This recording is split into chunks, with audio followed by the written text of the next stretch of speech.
படத்தோட பாசிட்டிவ் என்னன்னு பார்த்தீங்கன்னா, படத்துடைய ஹீரோவுக்கு ஒரு மிகப்பெரிய அப்ளாஸ் கொடுத்தாகணும். படத்துக்கு யார் ஹீரோ அப்படின்னு சொல்கிறா நீங்கள் சூர்யா நினைப்பீங்க, கண்டிப்பாக கிடையாது.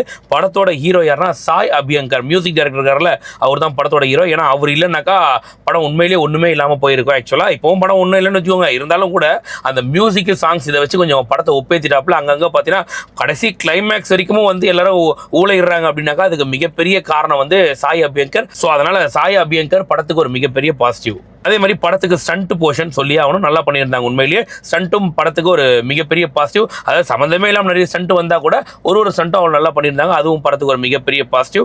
அதே மாதிரி அடுத்த பாசிட்டிவ் என்னன்னு பார்த்தீங்கன்னா, படத்தில் வரக்கூடிய கோர்ட் சீன். கோர்ட்டுக்கு வந்தால் தண்டனை கிடைக்கும் கிடையாது, கோர்ட்டுக்கு வரதே ஒரு தண்டனை தான் அப்படிங்கிற மாதிரிலாம் சொல்லியிருப்பாங்க.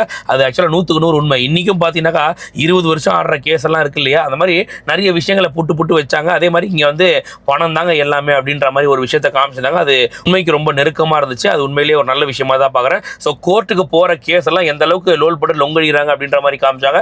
அதுவும் படத்துக்கு ஒரு மிகப்பெரிய பாசிட்டிவ்.